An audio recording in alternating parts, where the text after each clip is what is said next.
Before we begin, a note. This episode took longer than intended to release. I've been dealing with some health concerns over the past several weeks. Nothing more to say about that. I just want to be transparent, because this channel is a record, and the record includes the reality of what it takes to build something serious while life is still happening. Thank you for your patience.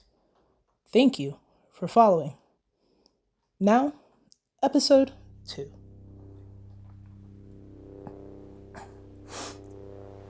There is a phrase I want to address.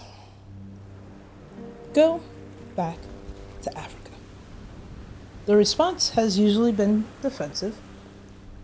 I want to offer a different one. There is nowhere to send us. Not because we are trapped here, but because no other country made us. As we covered in episode 1, we were stripped of tribe, language, family, and identity, and reconstructed into something entirely new on American soil. Everyone else has somewhere to return to. We were made here. That is the point. And to understand how that happened, we have to go back further than most people are willing to go. Slavery did not begin with the Europeans. Following the death of Muhammad in 632 AD, the Arab world expanded across North and East Africa, bringing with it a slave trade that predated European involvement by nearly 8 centuries. Within African kingdoms themselves, slavery already existed through warfare and political subjugation.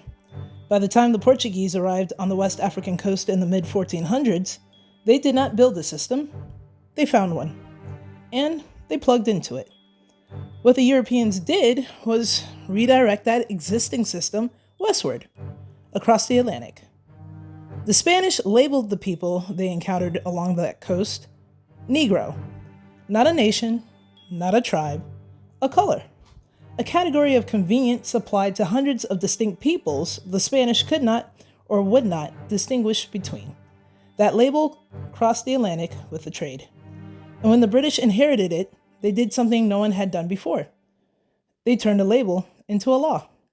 We covered that law in episode 1, Partus Secutor Ventrum, 1662.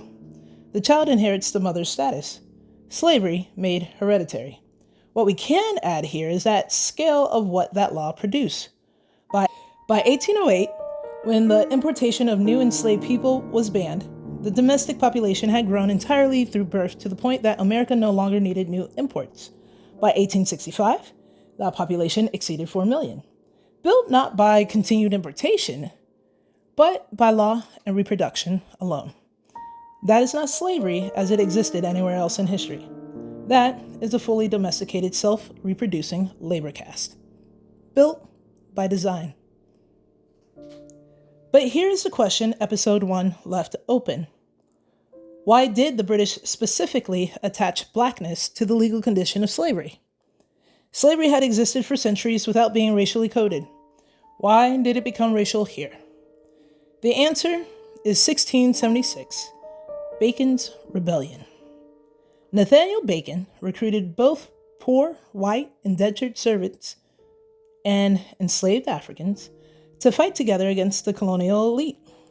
They burned Jamestown. For a moment, the people at the bottom, regardless of color, united against the people at the top.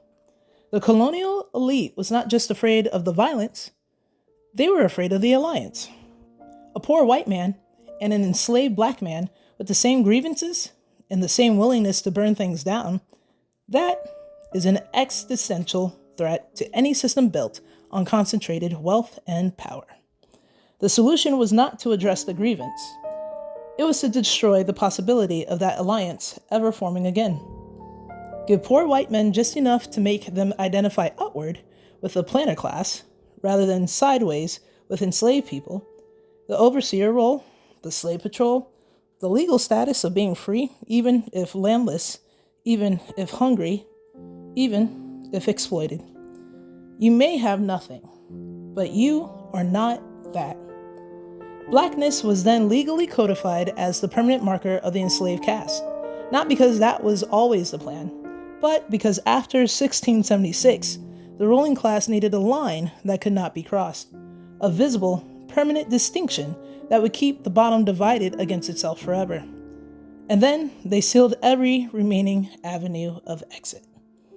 Colorism was introduced as an internal management tool.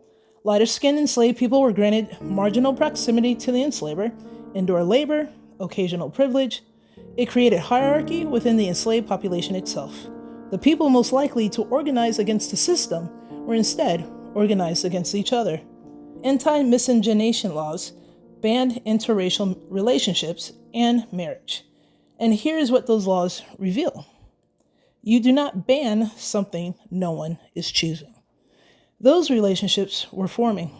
The bans existed because affection across the color line threatened inheritance, property, and the legal structure of the caste. A white man who acknowledged his mixed-race children and left them land or freedom destabilized the entire system. The law closed that door.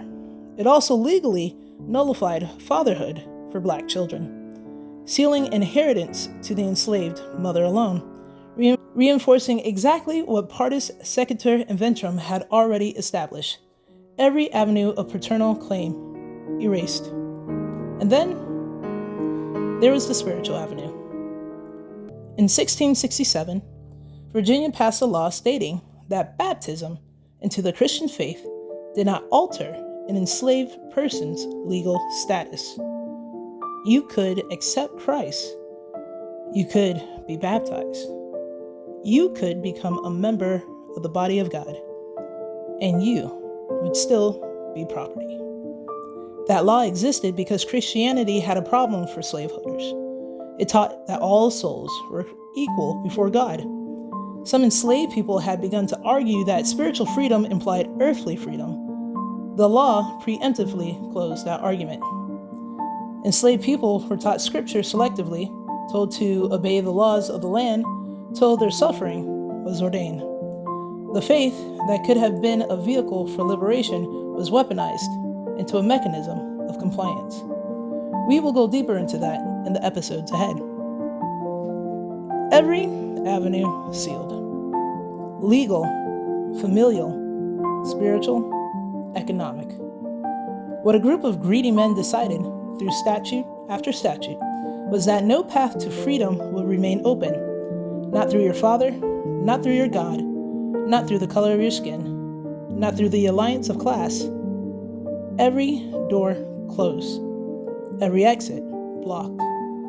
And yet, after 200 years of that system operating, something remarkable happened.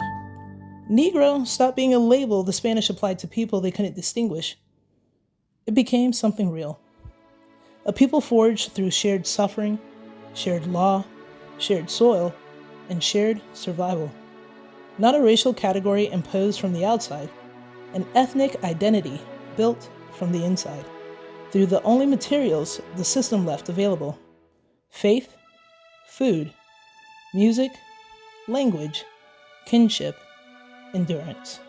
That is ADOS. Not a political label, not a racial aesthetic, a people created by law, sustained by will, 200 years in the making. Racial slavery was not just an economic system. It was a political solution to a class problem that produced, against every intention of its architects, an entirely new people. And every time working people have been divided against each other along racial lines rather than united around shared economic grievance, that is Bacon's rebellion still working, exactly as designed. There is more to cover: the cultural reconstruction, the faith that survived, the reparations argument in full. That is coming. But this channel was never going to just talk about history. It was going to act on it.